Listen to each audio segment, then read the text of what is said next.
আসসালামু আলাইকুম এভরিওয়ান, সবাই কেমন আছেন? আলহামদুলিল্লাহ, আল্লাহর অশেষ রহমতে আমরাও ভালো আছি। তো ছোট্ট একটি ভিডিও নিয়ে চলে আসছি আপনাদের মাঝে। তো এখানে আমি সকালে নাস্তা তৈরি করতেছি, তো এটাই শেয়ার করতেছি আর কি আপনাদের সাথে। তো বলতে গেলে সকালে একটা যুদ্ধের মতো শুরু হয় আর কি, নাস্তা তৈরি করা। ঘুম থেকে ওঠার পরেই মানে কি যে অলসতা লাগে নাস্তা তৈরি করতে। তো এখানে আবার বাচ্চাদেরকে রেডি করানো, খাওয়ানো, বাচ্চারা তো খাইতে অনেক দেরি করে, ওই কারণে হাতে সময় নিয়ে করতে হয় আর কি। তো এখানে আমি রুটি সেঁকে নিচ্ছি, চা বসাইছি।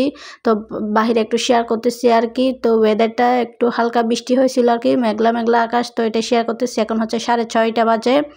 তো এই আর কি। তো এই তো আমি রুটিগুলো সেঁকে নিচ্ছি। তো এগুলো হচ্ছে ফ্রোজেন রুটি, মানে ওইটাই আপনাদের সাথে শেয়ার করতেছিলাম আর কি, ওই যে বক্সে রাখছিলাম ওইটাই। তো এই তো মাশাআল্লাহ কত সুন্দর করে আমি রুটিগুলো সেঁকে নিচ্ছি। নিজের প্রশংসা নিজে করতে হয়, কারণ কেউ নেই প্রশংসা করো, ওই কারণে নিজের প্রশংসা একটু নিজে করলে নিজে একটু ভালো লাগে আর কি। তো এখানে আমরা চা খেতে চলে আসলাম টেবিলে। তো আমি খুলতে পারতেছি না, হাতে মোবাইল নিছি। তো মেয়েকে বলতেছি একটু খুলে দাও। তো আবার অনেকে বলবে চা দিয়ে রুটি কে খাই।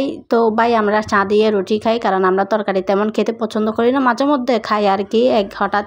তো আমার সব কিছুই চা দিয়ে খাই আর কি। তো এখন চাকে স্কুলে চলে যাব। আল্লাহ হাফেজ, আসসালামু আলাইকুম।